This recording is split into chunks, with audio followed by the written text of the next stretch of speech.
Efek nyata Sintayong poles lini serang timnas bikin Vietnam ketakutan.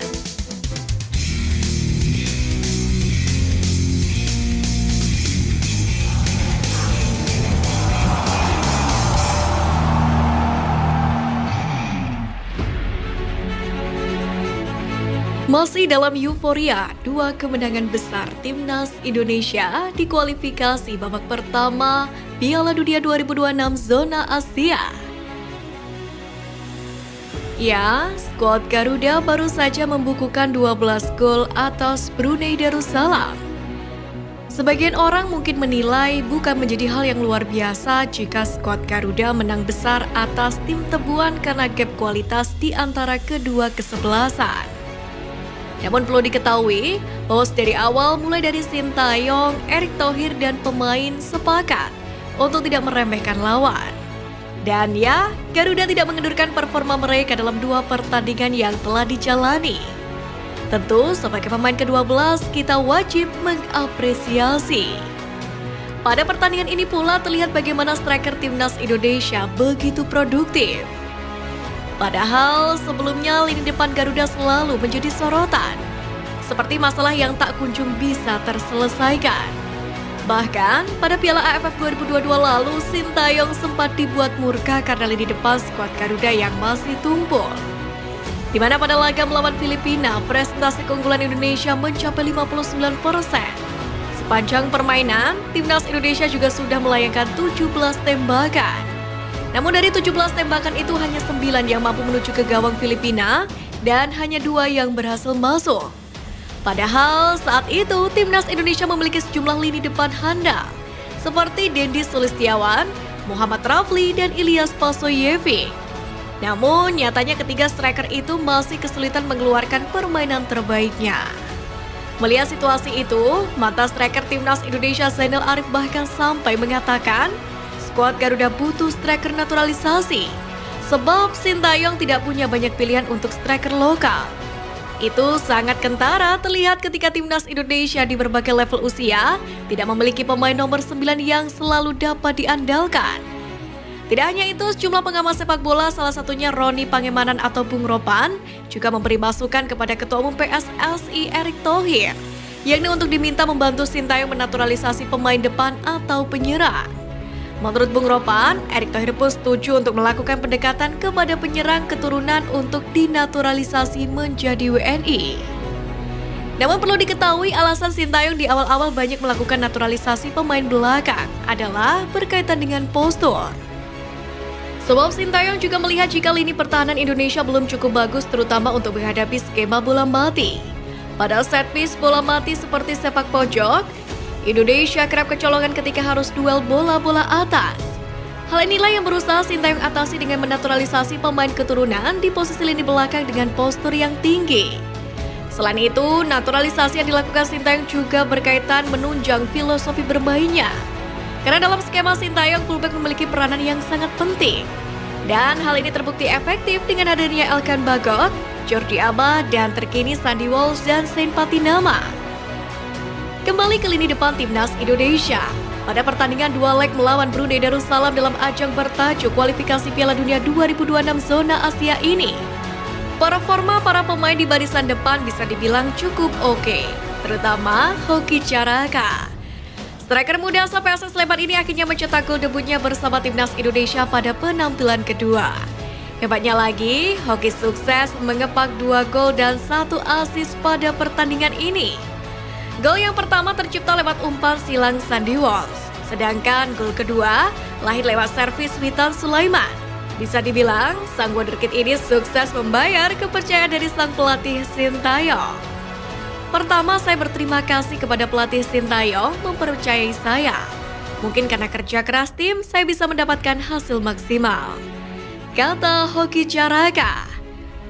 Selain itu, dua leg melawan Brunei Darussalam juga berhasil dimanfaatkan oleh striker Persis Solo Ramadan Sananta untuk unjuk ketajaman sebagai seorang pemain depan. Meski masuk sebagai pemain pengganti, penyerang 20 tahun tersebut tak butuh waktu lama untuk bersinar. Di leg pertama hanya perlu waktu 5 menit untuk Ramadan Sananta membukukan gol pertamanya malam itu. Kesempatan tersebut datang saat dipercaya sebagai eksekutor penalti di menit ke-63 usai Sandy Walsh dijatuhkan dalam kotak penalti. Kemudian, hanya berselang 4 menit, Ramadhan Sananta sukses menyerangkan gol keduanya malam tersebut.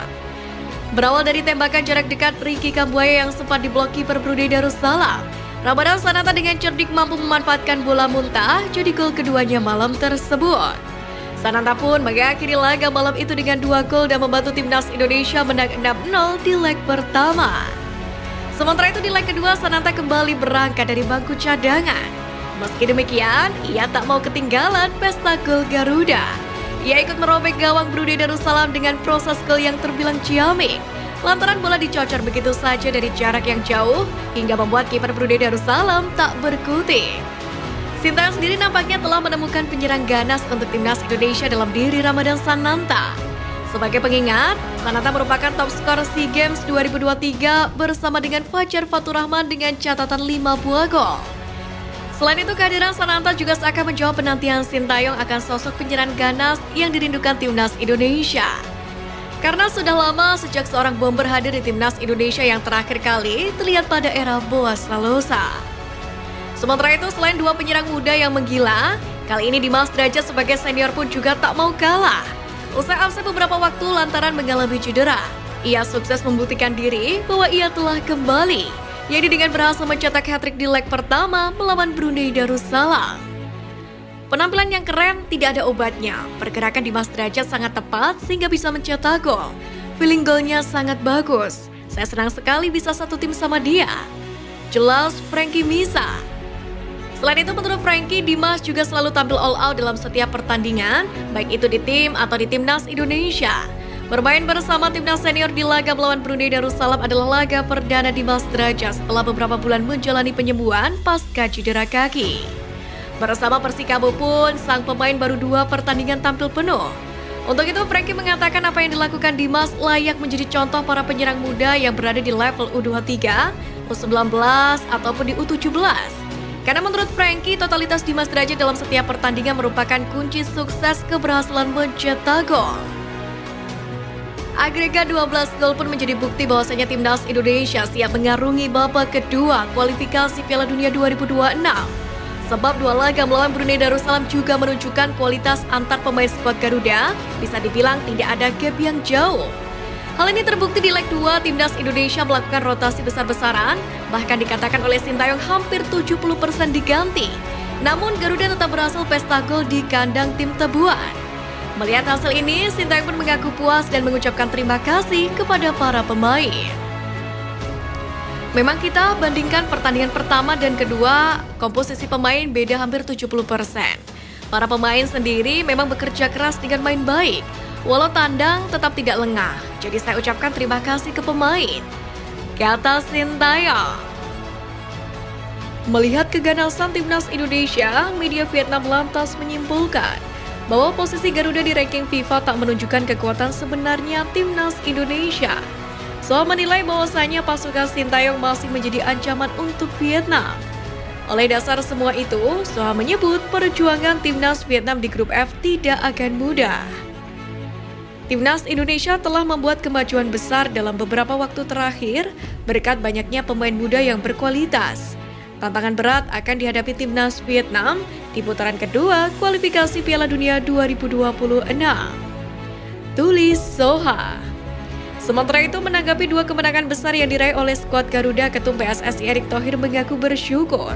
Putaran pertama kualifikasi Piala Dunia 2026 berhasil dilewati timnas Indonesia dengan mulus. Yang mana kepastian ini didapat usai Indonesia menang agregat 12-0 atas Brunei Darussalam. Ini baru awal, perjalanan meraih mimpi besar kita masih panjang. Jangan cepat puas, siapkan jiwa dan raga untuk kembali berjuang di babak berikutnya saat menghadapi Irak, Vietnam, dan Filipina di grup F. Tulis Erick Thohir.